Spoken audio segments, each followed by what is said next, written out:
Hi, Frank. Welcome to Thinking Class. Thanks so much for joining me. Pleasure. Nice to talk to you. Yeah, likewise. It's a real honor to speak with you on the show. I've followed your work for a good few years now. You've written prodigiously on populism and culture wars, which I think is a rather pressing topic by the day. And one of your books that I read with interest a few years ago was Populism and the European Culture Wars, which came out in 2018. And it was about the conflict of values between Hungary, where you're from originally, and the European Union. And in it, you spoke of the hostility of liberal elites to Eurosceptics, tradition, small c conservatism, and national sovereignty. And I guess in a year that seems poised, in a year of many elections, to potentially bring a tide of change, perhaps everywhere but the UK, and the media reaction to that, it seems like that book is even very relevant now. So with this kind of never-ending wave of populist victories that we've seen since 2016, and liberal leaders frequently being shocked, why is that? Is it because they fail to see that populism's a blowback to the policies which they believe in so much? Well, I think they are, first of all, out of touch. And, we live in a world where people talk to people like themselves. And certainly people that are part of the cultural, political establishment have their own vocabulary, they have their own worldview. They are very much insulated from the problems of everyday life. And the result is there's a kind of psychic distance between the vast majority of the people and the people that are meant to be representing them. And that's one of the reasons why they don't really understand that there's a lot of people throughout Europe who feel left out of the conversation and who would like very much to be taken seriously and who regard themselves as citizens. They're mature adults rather than children that are being lectured at all the time. So I think what has happened is that the cumulative effect of not taking seriously what people need and what people want, this continuous hectoring and lecturing the population, the continuous projects that they kind of invent, which isn't really a result of popular pressure, but it comes out of their own head, has led to a situation where increasingly the mainstream political parties are finding it very, very difficult to maintain themselves. They're losing ground, and these new groups of populists are making headway. You've written on your Substack about some of these top-down projects, and I think it's starting to come into people's consciousness more and more that there is not necessarily a democratic support for some of these top-down projects, but the concept top-down, and I think people always understand. Have you got an example of some of the top-down projects that you think people are bridling against in these upcoming democratic elections? Well, there are many of them. The most important top-down project, which irritates people, are the ones that are linked to net zero environmental policies. Because basically what has happened is that increasingly, on the grounds of saving the planet, people's everyday life is being regulated and controlled, and people are told that it's wrong to do this and it's wrong to do that. Farmers are being told that they cannot continue to pursue the kind of agrarian practices that they've been doing for generations. A lot of them who have invested a lot of money in particular way of producing food are now told that this is not environmentally friendly. So for them, this represents not just simply a new rule, a new regulation. It means their way of life is being destroyed fairly systematically. So you have these kinds of top-down environmental projects, but you also have similar projects in the domain of human relations. So it's interesting that gender politics or gender ideology is being institutionalized throughout Europe. Nobody asked for it. Nobody demanded it. There wasn't a referendum that said you want to change the language that we use, that we want to change the way we behave. But these are things that are just simply imposed or just appear one morning. One morning you go into your office and you realize there's just all these new statutory rules and processes that you got to adhere to. So these are really quite important because they really affect not just simply the matter of economic or those kinds of issues. They also very much affect people's cultural values and the way they look at the world. What do you make of the suggestion when it comes about that the culture wars are a right-wing confection? Well, this is very interesting because there is this kind of story that's being spun that indicates that a small number of people like myself have woken up one morning and created this new script that bears no relationship to reality, whereas they have in fact been pursuing a culture war. Culture war actually means that you call into question the prevailing cultural practices, the traditions, the rituals, the values that have been around for a very, very long time. And if you come around and, for example, say that you can no longer use a word like female because it excludes a lot of people who regard themselves as women, even though they're not biologically women. Now, what you're saying is that a word that's been around, literally since the early Middle Ages, hundreds of years, is now seen as no longer either relevant or you can no longer use it. Now, that's a culture war because what you're doing is you're calling into question people's vocabulary, their language, and there's nothing more intrinsic to a culture than the words that we're using. And if you go through it systematically, you'll find that so many of our practices that we could take for granted for generations, for thousands of years, now all of a sudden are being swept aside on the grounds that they're not inclusive, that they are not, they don't meet the right kind of equity demands, that somehow they're racist or xenophobic or homophobic. I mean, there's all these various labels they use to sweep away our culture, and then they got the gall to say that there isn't a culture war, sort of. Yeah, and that brings us, I suppose, back to the point that you've raised so consistently in recent years about that conflict in values between European Union's leaders and Hungary. As often Hungary is held out as being some backward place that needs to get with the program, that it is illegitimately setting itself up as a Christian nation, and people bridle against the idea when Orban brings it up that it's a Christian nation. And it's interesting how you see the Central European nations, Hungary and the other Visegrad countries, how they're characterized in the Western media. To your mind, Frank, what's true? What are the red herrings, and what do you think the motivation is behind those characterizations?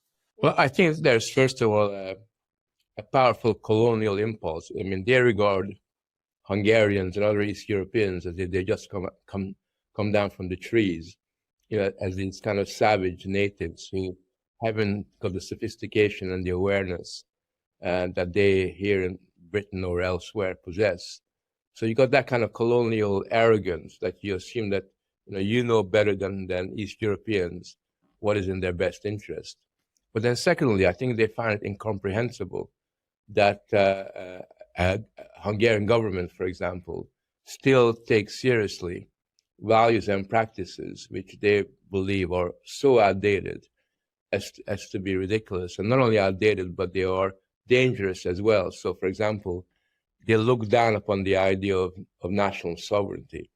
The fact that you take your national identity seriously, they think that's very backward and potentially xenophobic. They don't understand that you can love your nations without hating other nations. There's no logical relationship between national consciousness, patriotism on the one hand, and xenophobia on the other hand.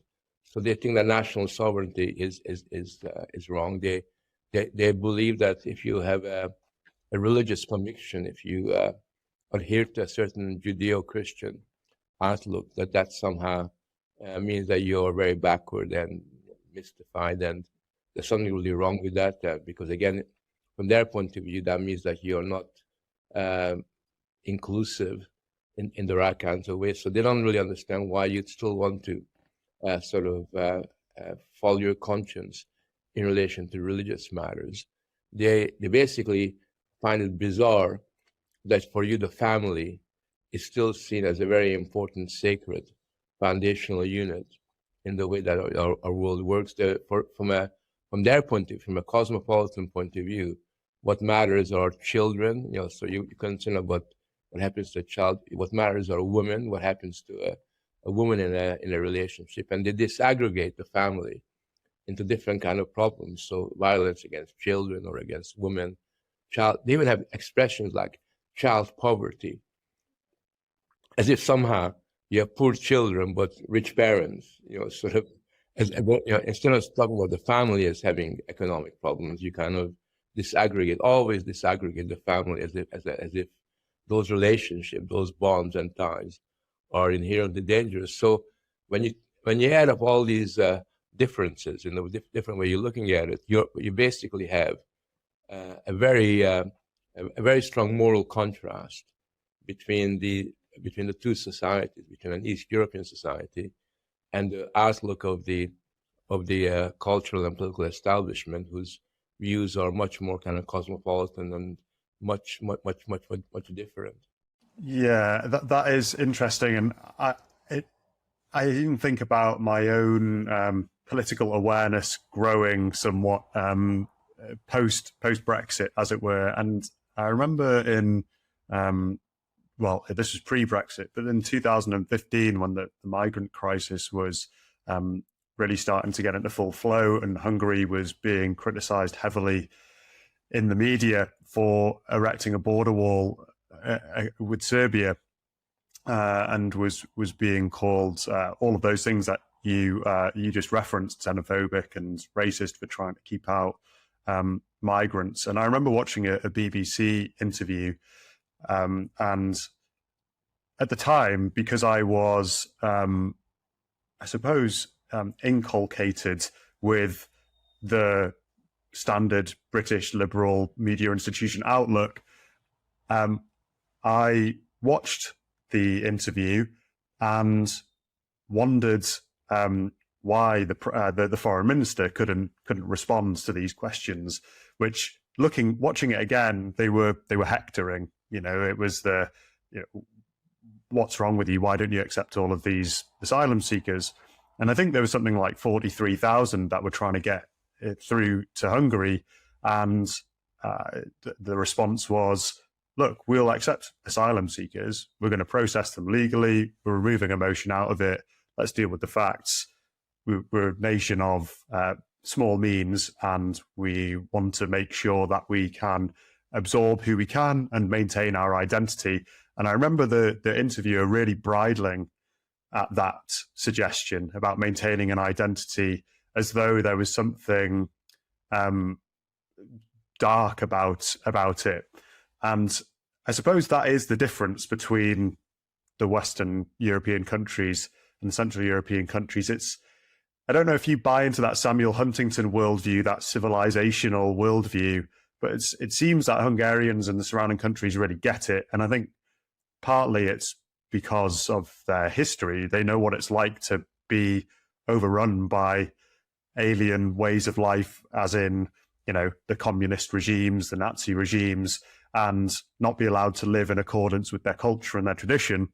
And it seems we've forgotten that, or at least we in the Western part of Europe don't understand that, and so we sit and throw stones at them instead. Yeah, I mean, I think what you've got is a world where one part of it believes that the foundational value of society is diversity, that somehow diversity is inherently a positive ideal, whereas in fact diversity is not really an ideal or a value, but it merely describes what is in front of our eyes and looks at the fact that there are many different types of people in front of us. But there is no virtue, there's no inherent virtue about a society that is diverse, any more than there's an inherent virtue in a society that is its opposite, which is homogeneous. So when you kind of take concepts like homogeneity and heterogeneity. There's nothing inherently valuable. One isn't better than the other. It very much depends upon the context and what else is really taking place there. But I think that what Hungary really was trying to do here was not only protect its border before it's too late, and I think Britain is now finding out that you do get to a point where it is too late. You just cannot stop the constant flow of mass migration. It was also basically saying that, look, we are a small country. We have rarely been independent. We've always been occupied by external nations, from Germans to Russians to Austrians, to the Turks. So we would like to have a bit of independence where we decide for ourselves what our destiny is. We control our borders. We decide who comes in and out, because we believe that that's the only way in which we can have a secure democratic society. And that, to me, makes perfect sense. And it doesn't make sense for those people, like those BBC interviewer, who somehow believe that there is something inherently wrong with the aspirations to build essentially a fairly homogeneous society, like Hungary is trying to do, because it's not diverse enough from their point of view, which I think that says more about the people who try to turn diversity into moral value, whereas in fact, there's nothing inherently moral about it. It's got no moral depth or any kind of organic link to a system of ideals. It's merely something that has been invented in the last 30 or 40 years and turned into this almost like this kind of what is a mimic of a value rather than anything else. So when you talk to these people, they don't talk about courage, they don't talk about charity, they don't talk about the need for freedom or tolerance, those kinds of values. It's always inclusion and diversity. Sort of somehow they've kind of snuck in and become, the basic principles which they're trying to inflict upon the rest of us. Hungary, and Viktor Orban has said this as well, is characterizes itself as an illiberal democracy. And when they do that, and when Orban does that, everyone jumps on it and goes, see, we told you, they're beyond the pale. I think in the book, Populism and the European Culture Wars, you make this point that in a liberal democracy it is, but that doesn't mean that the rest of the European Union in the kind of more high-profile, powerful countries like Germany and France and the European Union itself is not also illiberal. Do you agree with that? And in what way, if so, what ways do you think that those who are classed as liberal are illiberal in essence? Yeah, I mean, I think Germany is a very good example of a country that is not only illiberal, but also not very democratic. In other words, it basically subordinates democracy to other kind of values. And by liberal, what I mean is that, for example, in Germany and elsewhere, they're talking about banning a political party, the AfD. You don't have to support them, but when you think about how a significant section of the electorate votes for them, the idea that they even raise the possibility of banning them is a very clear symptom of an illiberal outlook. The very fact that they've taken the decision that the police and the secret services have got the right to keep an eye on them, monitor them on the ground that they don't like their kind of politics is also a sign of illiberalism. Then you have a growing sort of number of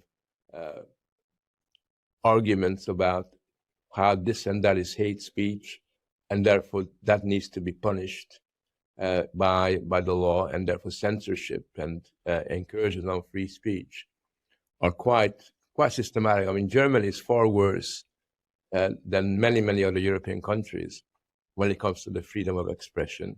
And those things, to me, the lack of tolerance, the lack of respect for free speech and for freedom are very much a symptom of a society who cannot really take the foundational ideals of liberalism seriously. It does seem to be a common trend at the moment, these whether it's hate speech laws and the means in which to uphold them are spreading. But so we could take Ireland as one example in response to the public rioting that took place after the Irish citizen, but I think it was Algerian-born man had been on a stabbing spree in Dublin, and in response, Leo Varadkar rolled out a rather hastily drafted hate speech law, which gave police the ability to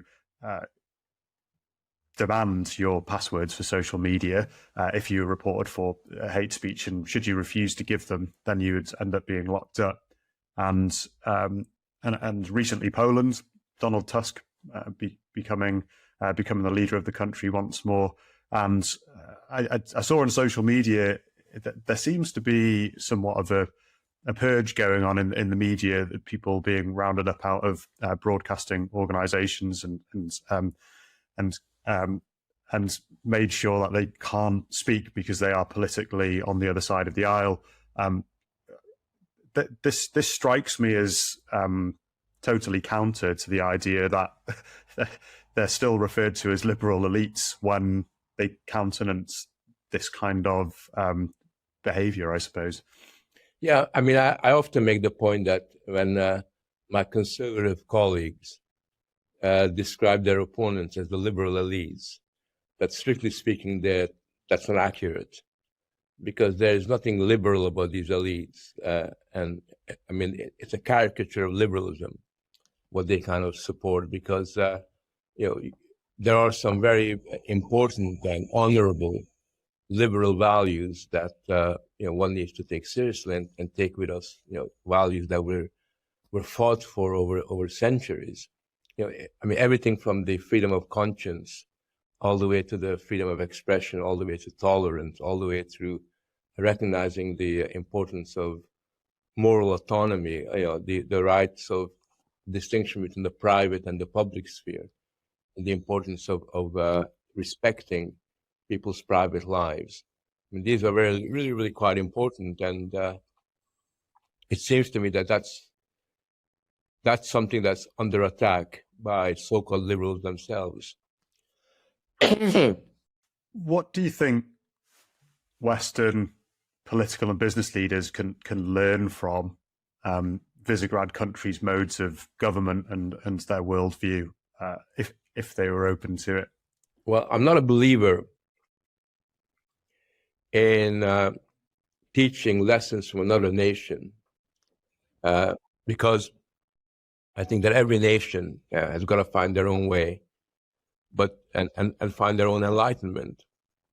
But it seems to me that the thing that we can learn from East Europe is that many of the what I would call old school ideals that have been integral to the European society and culture are really important to preserve, instead of discard in the way that is the case today. And what I would argue is that instead of bringing in what I call California values from the United States, which are almost like you kind of make them up as you go along, and are often almost like kind of artificially created, you got to and have no moral depth to them. They don't really motivate people. It's important that we go back to basics, in the sense of being clear about where we've come from in order to know where we're going. Because unless we have a clarity about where we're going, what the direction of travel is, we are going to live in this ever-present and be paralyzed from being able to deal with the challenges of our time. That's a refreshing answer. This you're showing that you're a true believer, I suppose, in not just accepting cosmopolitanism, even if there might be some valuable lessons to be learned over in this other country, as you can't just transplant it into another place and expect it to work exactly the same way.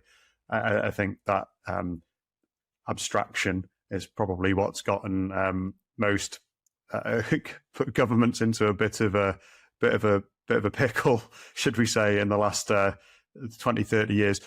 If I may, I'd ask you a biographical question, because you're born in Hungary, raised in Canada, and then you've taught in the UK for a long time. When was it? Can you spot when things started to change, and do you know what those drivers were, or was it ever thus? Was it just that you noticed there was a growing antagonism between those who ruled and those who are being ruled, and a value conflict growing between them, or did you notice that start to show in certain places at certain times, and what the drivers were? Well, the thing is you have to remember that throughout most of the post-war era, the major conflicts were ideological rather than cultural.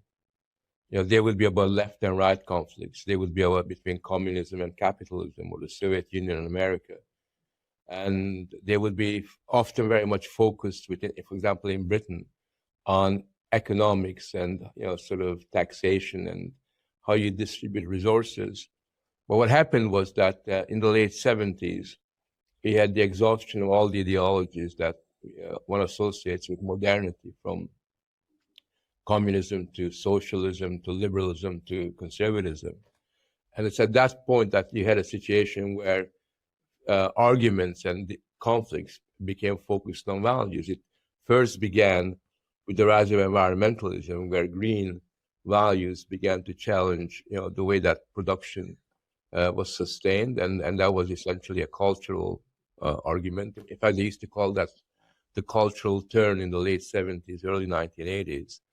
And then gradually, as time went along, you found that increasingly, with the rise of identity politics, which was the main vehicle, the main medium for introducing the culture wars, you had a very different landscape, a very different political landscape, where gradually, in a sense, ideological and economic sort of issues and themes became marginalized, and cultural ones began to gain sort of a far greater degree of importance. And I kind of picked up on this first in the early 1980s, when I noticed that at that time there's a lot of arguments about the dangers of the family and family life, and we used to have all these what I used to call moral crusades against the family, by arguing that it's a place where the abuse of children is normalized.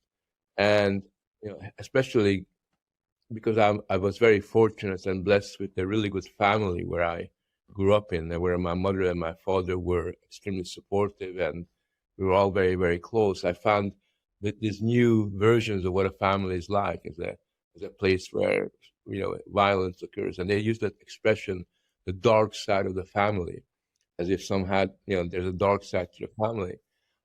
That's really when I began to become sensitive to the fact that many of the things that you could take for granted as essentially part of our world, the way we live, were not beginning to get challenged. And that was a very early stage, because what happened was that decade by decade since then, the stakes have been raised, new targets have been cited by them, new language, new words have been invented and created, and the growing number of our traditional vocabulary has been turned into a pathology that you cannot sort of use anymore.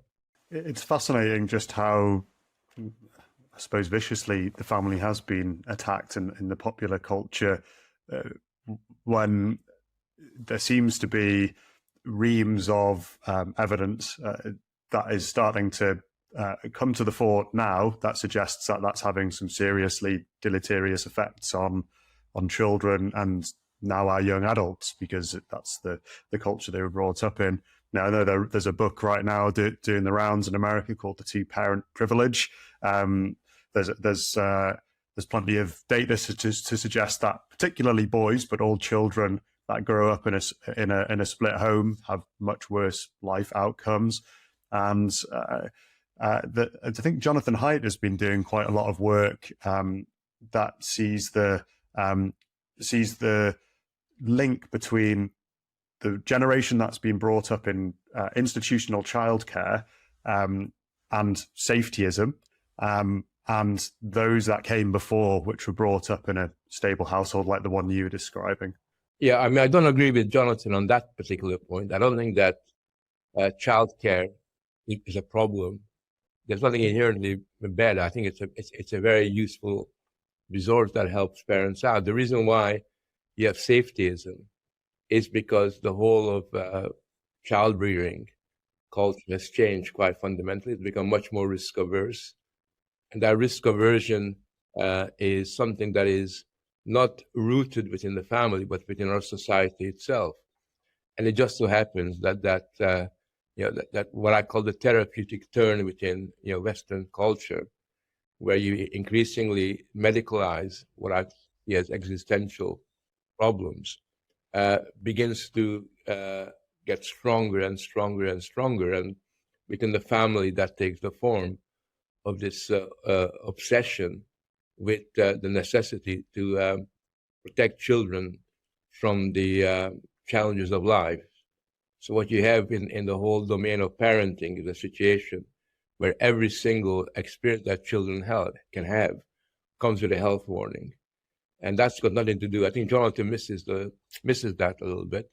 It's got nothing to do with kind of childcare, because I think childcare, if it's done properly, can make the work of families much easier, and the two can forge a partnership that benefits children, because on one hand, you can have children having close relationship with their mothers and fathers.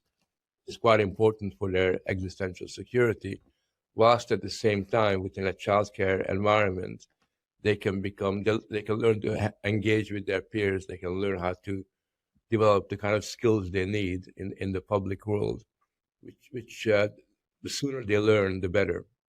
Well, we've spoken since the beginning about the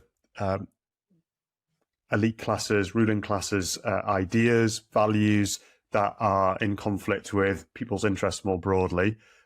What chances do you think there are of a reformation of sorts within our leaders to align more broadly with the people's interests? None. I don't think there's any possibility that are existing culturally. The political, cultural oligarchy can somehow come to Jesus, or can somehow see the light, because they're so deeply steeped in their particular point of view. They're so arrogant that they are right and everybody else is wrong, and they've invested so much of their emotional and psychic capital in the kind of worldview that prevails today, that even when they see very, very clearly in front of their eyes, what is really happening, no matter how visual and no matter how clear it is, they don't see it, and they wouldn't see it. And it really was brought home to me just how deluded they have become, how they live in a world of their own, how they see things in accordance with their own personal space. It's the way they reacted to the atrocities in October 7th in Israel, where anybody, any human being, normal human being, when they see the rapes and the killing of people and the abduction of children and all these things happening on an industrial scale, would be horrified by it, and would find this is would always have a visceral emotional reaction, which basically would tell them that this is as bad as it gets. Whereas I know so many people, in the political class and in the media and elsewhere, who basically didn't see that, didn't, or if they did see something, they interpreted it in an entirely different kind of way. And you had, particularly in academia and in the cultural institutions, this no compute, where they basically weren't particularly bothered that much about what was really happening. In fact, some of them actually thought this was a great result. And so when you see something that is so horrific and you react to it in a way that is almost the opposite to the way that we would react to it, then you know that there is a massive, massive psychic distance here, which is not going to be overcome anytime soon. Yeah, well, it's a shame. I suppose when you read post-liberals like Patrick Deneen, who make the point that because of this big value divide, because of the growing conflict between the few and the many, as it were, is that in the end it will come to a head. It's those who lead will either have to be reformed or they'll have to be replaced. So do you think that because of the blindness, the ideological biases currently being exhibited by our leaders, that because they're not going to reform, that eventually we'll just keep on seeing more of what we're seeing now on the eve of 2024 of a pushback by the people by whatever means they can?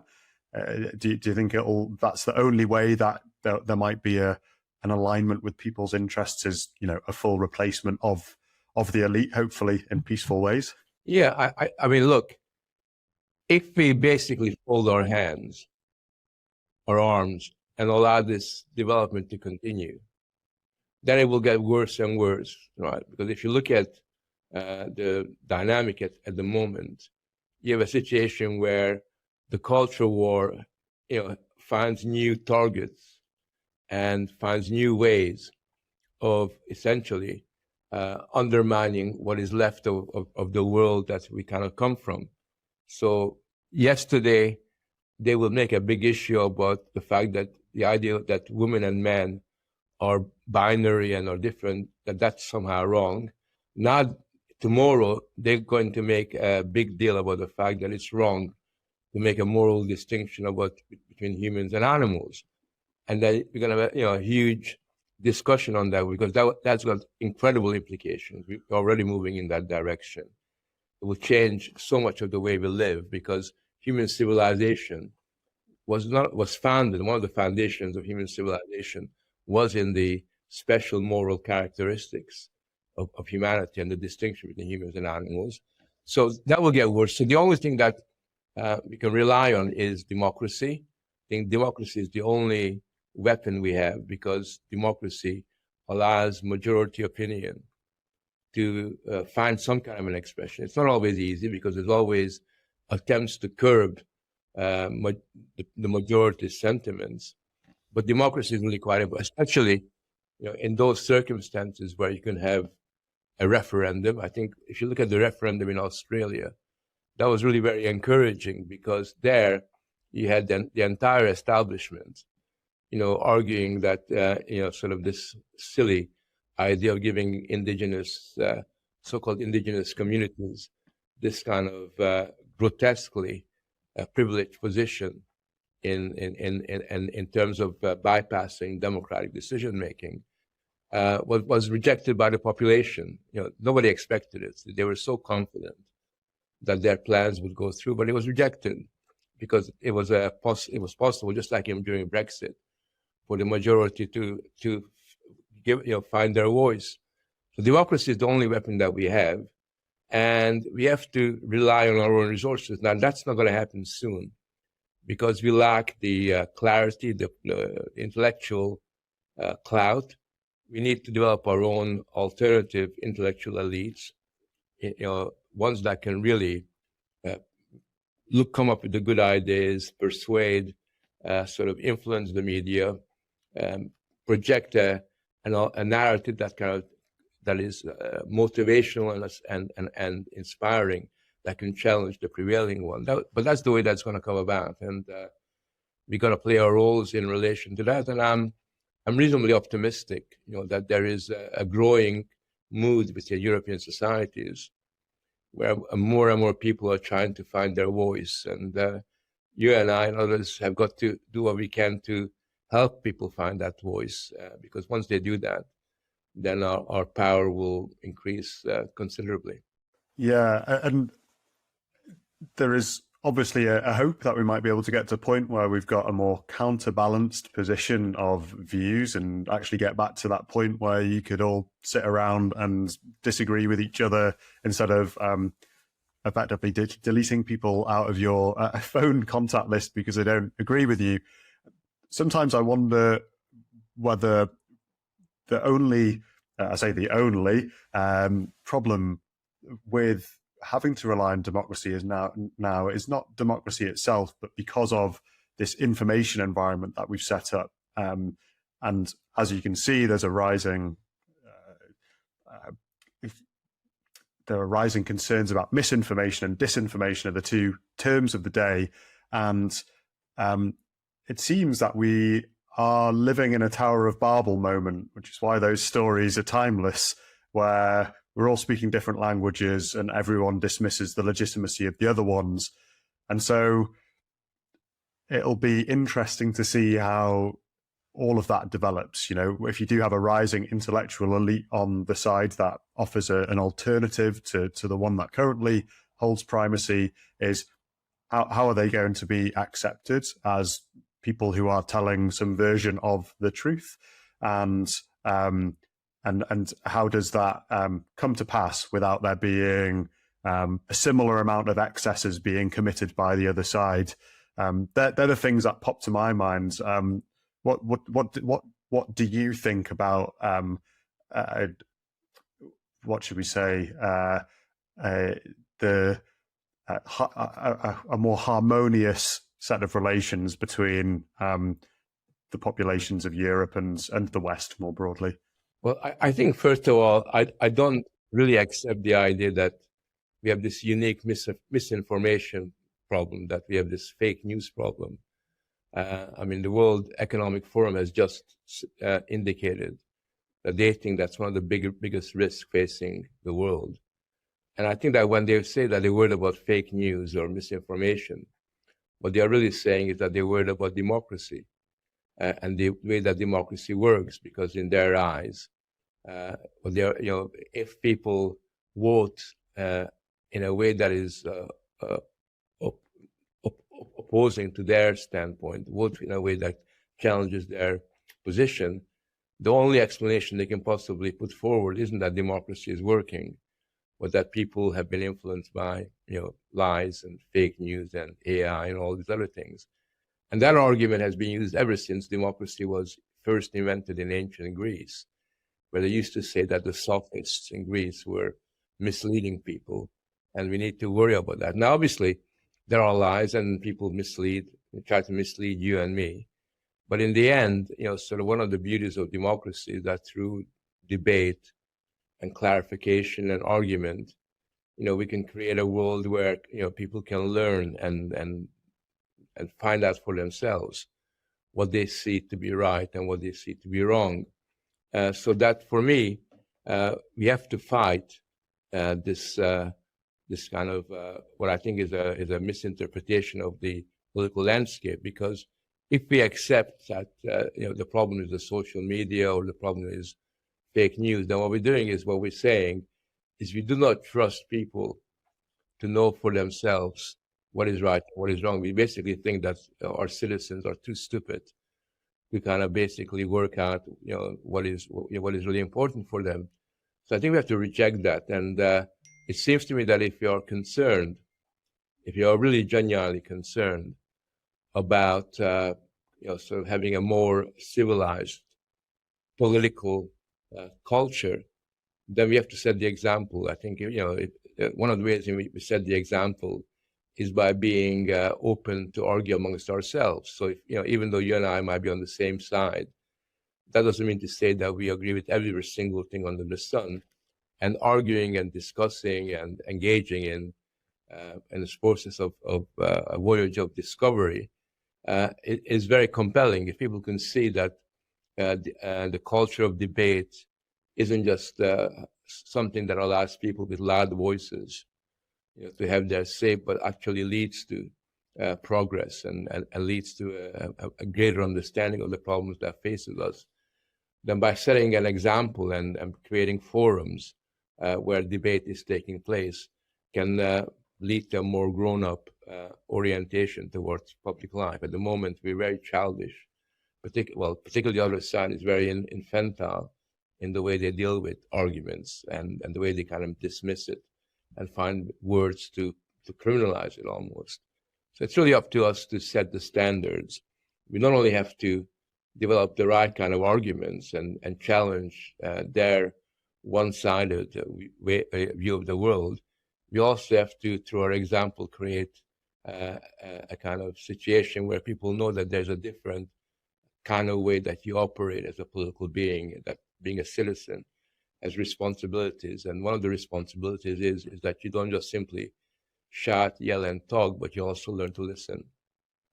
Well, I hope that is inspiring. It definitely is good to hear someone who's so prominent within intellectual debate, public debate, feel like there is grounds for optimism, that we might see a counterbalance, a more balanced way of doing things.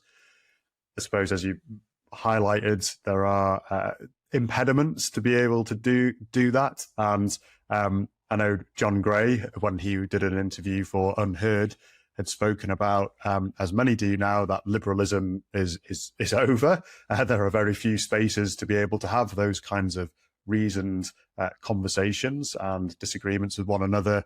But he was applauding Unheard, which I know, I think your son works for them, for creating that space to be able to continue to do that. And that's all we can do, is to continue to create these spaces, have these conversations, to try to bring something else into being.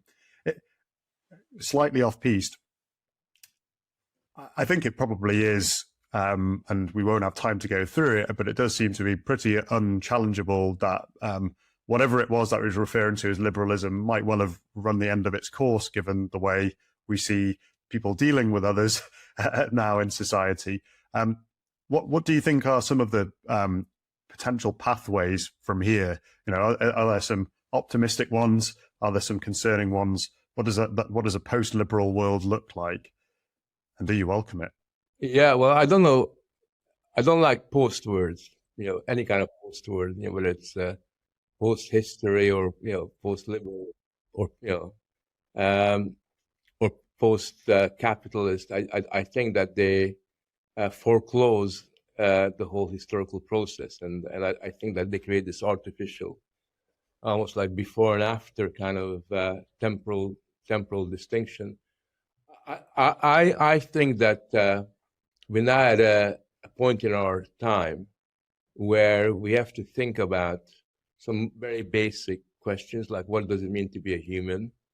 We have to go back to some of the philosophical issues that have been puzzling people for centuries. And we have to rethink them in what that means in the 21st century kind of context. And in the course of doing that, what we need is not somehow a rehashing of an old ideology or basically a new version of what was tried beforehand. Nor should we just simply reject the lessons of the past, because they're very important lessons that could be learned. And many of the political, cultural resources that have been created over the centuries are still really very important for us. I still find it really good to go back to Aristotle. I find it really nice that there are all these intellectual heroes of mine who've written what they did, and I really try to plunder them and appropriate their ideas for myself and use it and teach it and discuss it. So I think we have to be a little bit humble in that respect. But I think that the really important thing for me is not so much what kind of finding a political movement through which this is carried out, although I have my own ideas, which is the importance I attach to populism. I think the really important thing is we have to win the younger generations, because we've lost several generations in the cultural war who've been influenced by wrong ideas, or the ideas that are going to disorient them as they grow up. We need to be able to somehow engage with their idealism, because their idealism is very crucial. It's got the energy and the power to have a positive impact in the world that we kind of live in.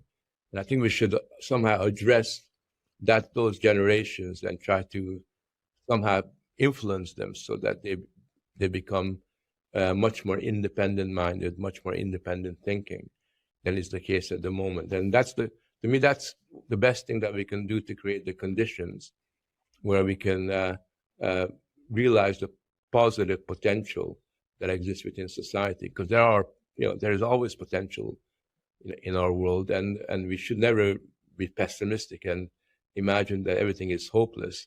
But in order to be able to develop a politics of hope, we need to create a constituency, a substantial constituency for that, which will invariably and almost always is based upon the younger generations. Agreed. Kathleen Stock wrote an article in Unheard recently saying that the students, kids aren't the problem, they're the solution. So whilst it's well documented that people have spoken about there are 9 left wing, for whatever value that term has anymore, academics to 1 more conservatively minded academic, and so it's bathing students in these ideals which we've been talking about today. She is basically saying, right, yep, that's an issue, but what we need to be doing is figuring out how to get a more balanced way of seeing things to them.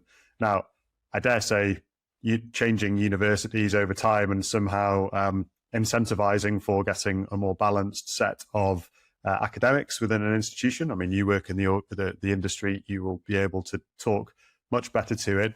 It's probably not the only way that we want to approach it. So as some of the methods you're talking about is ensuring that you have people making the most of new media, or what are the ways in which that outreach can happen, that you can influence the younger generation without relying necessarily on the educational institutions?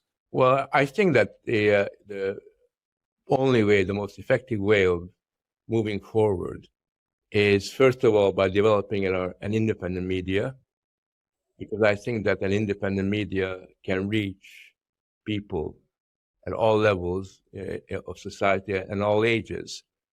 And at the moment, the media is really influenced by our political opponents, who are extremely influential because of, if you run Netflix, if you run the movie industry, and BBC and various other institutions, who all speak to the same script. And that's real power, real power. Now, we haven't got very much or anything like that at the moment. But given the fact that the media is something that is much easier and much more cheaper to develop than would have been the case in the past, I remain quite optimistic about it.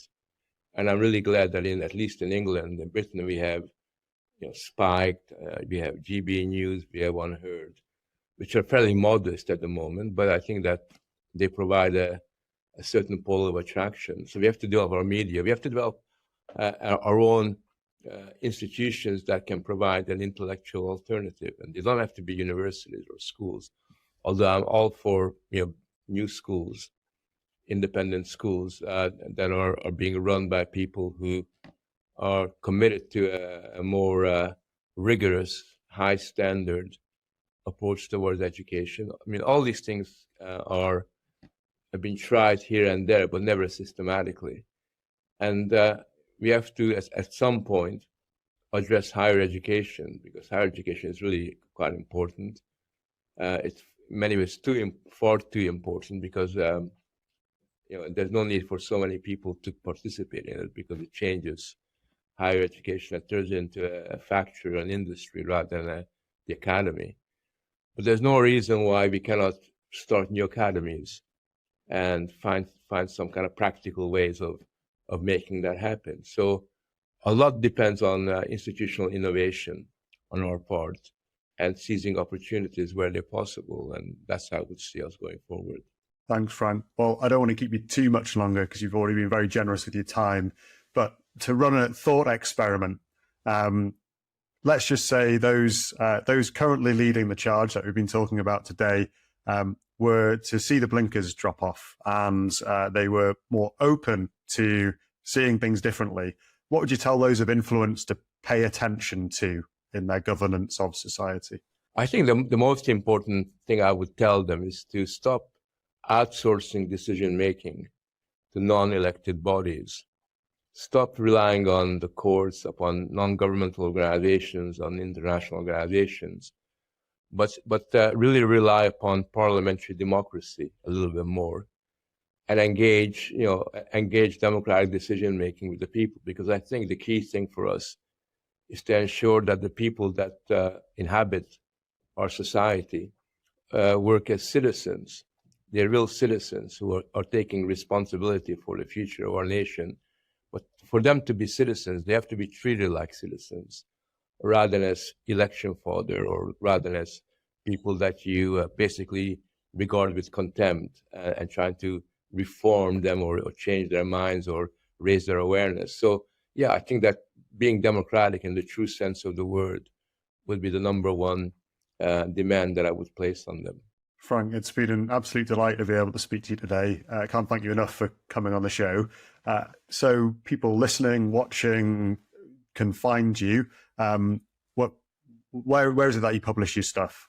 I publish a lot of my stuff on my Substack, which is called Roots and Wings with Frank Furedi. So you can check that out. I wish I had more time to devote to it, but I'm too busy with my work. But it's mainly there. I write for Spike. I write for other newspapers as well. I got a book coming out this year, which I think is really important for us. It's called The War Against the Past: Why the West Must Regain Control of its History. And that kind of brings together many of the issues that we're discussing here, explains the significance of the importance of gaining control of our past, because unless we do that, we lose the ability to actually deal with the challenge of the future. Well, I will be pre-ordering that when the link comes out. Thanks again, Frank. I really appreciate it. I hope we get to speak again. All right. Take care, John. All the best. Yeah. Thank you for joining me in Thinking Class today. To keep up to date with all that I am doing, please subscribe to the Thinking Class YouTube channel @Thinking Class and follow me on X @ThinkingClasses. Thinking Class seeks to understand the civilizational issues we face and why what our leaders do in response matters. Here, I seek to explore the ideas, values, and culture that made our civilization, those that are unmaking it, and how leaders at our public and private institutions should respond. Engage with me on YouTube or X, or write to me at thinkingclasspod@gmail.com to tell me who you want me to speak to and what topics are important to you. I look forward to seeing you there and for joining me on this journey.